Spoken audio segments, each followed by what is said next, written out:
If your Ford Ranger isn't responding to your key fob, you might be stranded, but the fix is usually simpler than you think. Statistically, over 85% of key fob issues are caused by a depleted internal coin cell battery.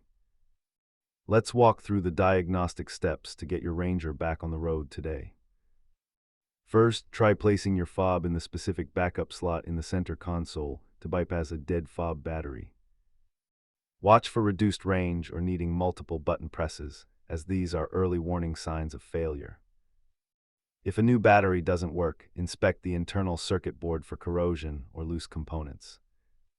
If your spare key works perfectly, you know the issue is definitely with the primary fob and not the truck.